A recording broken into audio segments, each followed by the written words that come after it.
What's up, people? So, as you can tell from the title, we are doing Matson. It's our 22nd episode.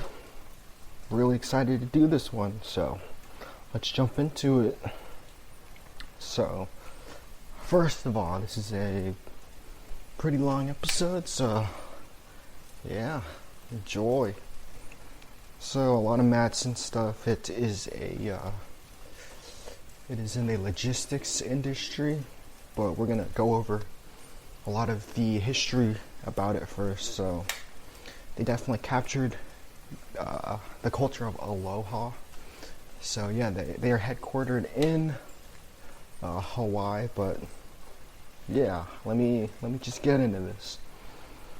So yeah, Matson contributed a lot to the economic success and tourism of Hawaii and what it is today.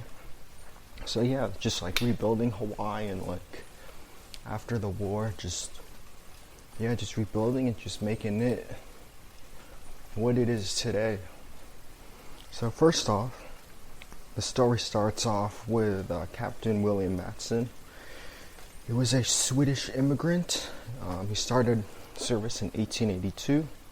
He started off sailing in San Francisco Bay, then SF to Hilo, Hawaii, because of his connection, Claus Spreckels.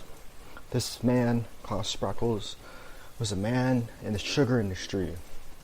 So Matson was sailing for Spreckels, and Claus needed to get his sugar from Hawaii to the mainland. So they were bringing goods back and forth from the mainland. Spreckels was bringing 300 tons of plantation supplies, and then bringing back 300 tons of sugar. And these two friends, Matson and Spreckels, saw this opportunity niche, and they fulfilled it. So this is beginning of the start of the shipping industry, and they dominated for like a century. So yeah, they were really good at it. And some of the Hawaiian exports that were brought to the mainland were shredded coconuts, pickled pineapples, jams, jellies, coffee, chutney, macadamia nuts, etc. Captain Matson had this goal of providing really fast and reliable services from mainland to Hawaii,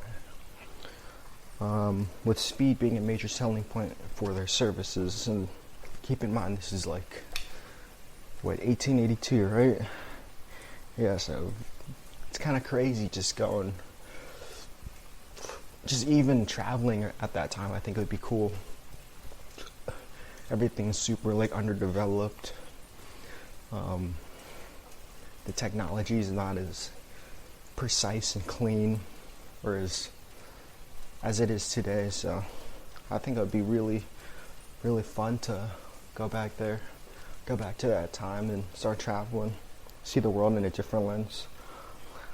Yeah, but it was generally a really rough and slow trip, but Matson built these new ships in the 1920s and 30s that were built for like comfort and luxury, and those who traveled at the time were super wealthy, and Matson accommodated them. So he found that there was a niche of people who wanted to travel. They had lots of money. Let's give them what they want, Yeah, so they fulfilled that niche of travelers, and this continued to the 50s and 60s. And then there was more tech, so like airplanes and stuff became more popular to get to the island. It was a lot faster too. But yeah, they had their time, Matson had their time. So some of the ships that they had were the Lurline, Mariposa, and Monterey, that were specific to bringing people to the South Pacific. So yeah, these are just mainly passenger ships, and it was quite the experience just from docking to traveling and even to the hotel. It was just a really great cultural experience. And these ships, these Matson ships, were incredibly iconic at the time, painted in a super clean white. And to this day they don't have any more passenger ships, but all of the containers, the shipping containers are painted white, and they have like the Matson logo on the side, so they still keep that white, clean Matson aesthetic. So it's pretty cool. And then we're gonna jump into the Royal Hawaiian Hotel. This hotel opened February 1st, 1927. It was also aided to help travelers get an ultra luxurious stay while staying at the island. And we'll touch more on this on the next episode because it's very intertwined with the history of Matson. I just wanted to do a Matson episode first, then do the Royal Hawaiian Hotel episode.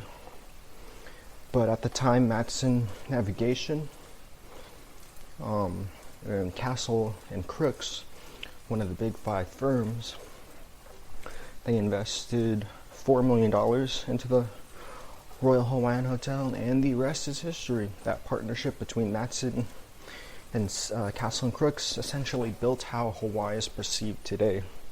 Just an ultra luxurious stay. With this vertical integration of the supply chain, Matson used their passenger ship services to bring people over to the islands, and the Royal Hawaiian Hotel was a marketing scheme to entice people to visit the island. So yeah, I think it was pretty slick for them to do that. And guests got to experience the culture, the food, the music, the dance, and all the best things that Hawaii had to offer. And Matson just kept it alive. But it wasn't always this way. Their ships weren't always a pristine white color. When World War II hit, this was a real test for the company. Matson ships were commissioned from military and stripped of their white paint to a plain gray. They were stripped of all their luxury features to maximize space for the troops and for military goods. Matson had 600 vessels for supply. They brought over 375,000 troops over to the island during that time. This is a very history-rich company. Strong relationships with their customers and businesses. And to this day, they do some work preserving the Hawaiian history and culture. Some of Matson's hotels include the Royal Hawaiian, we touched on earlier, the Surf Rider, Moana Princess, Kailunai.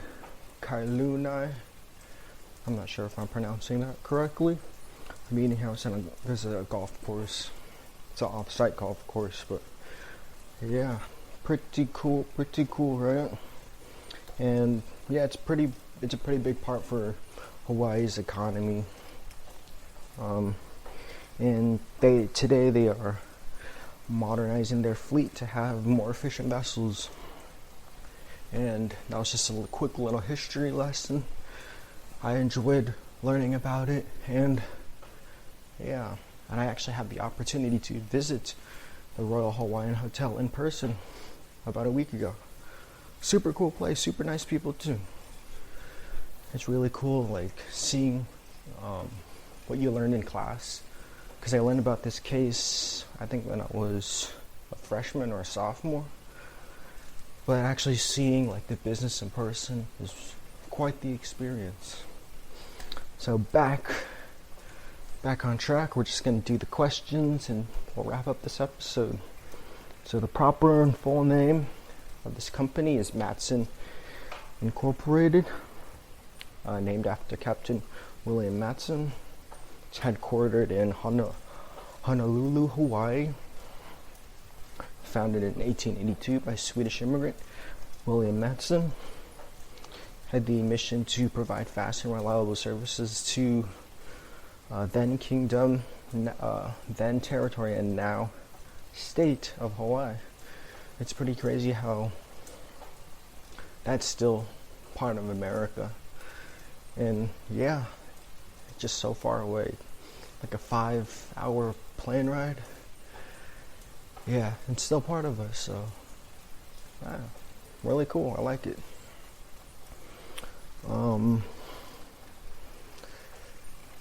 It is a publicly traded company. Their ticker symbol is MATX.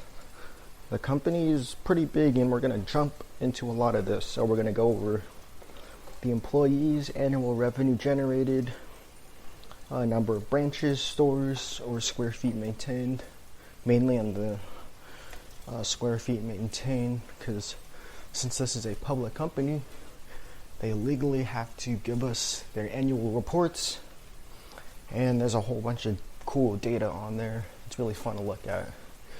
And as of lately, I've been touching on a lot of smaller companies, so a lot of them are private and they don't have to publicly give their annual reports out.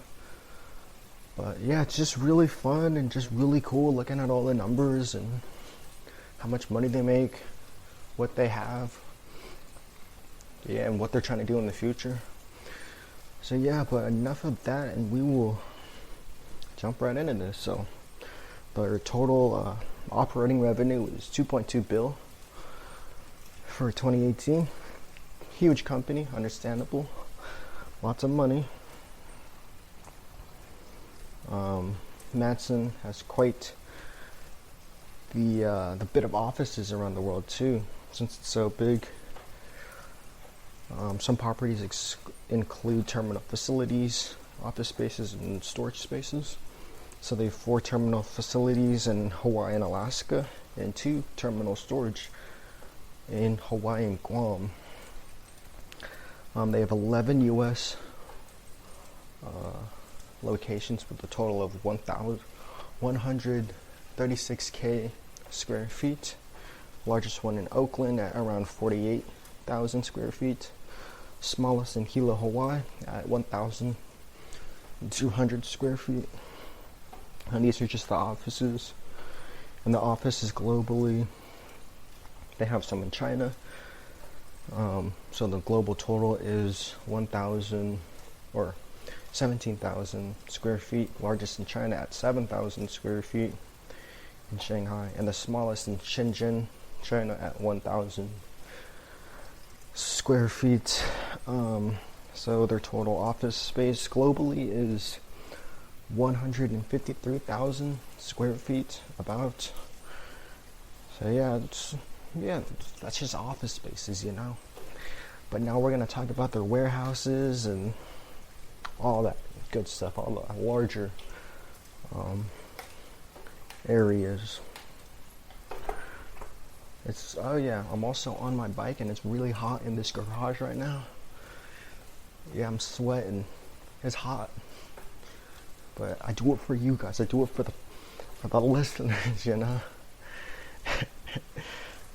So, let's talk warehouses. Matson has 6 warehouses across U.S. and Guam. Largest at Pooler, Georgia, at 710,000 square feet, and smallest in PT, Guam, at 62,000 square feet. So the total square footage of all of their warehouses is 1,710,154 square feet, which is huge. And their cross-dock square footage tops out at 108,000 square feet. And they have 8 cross-docks, 6 in Alaska and 2 in Washington State. And finally, their storage facility is 53,000 square feet. So the total warehouse, cross-dock, and storage is 1,872,723 square feet.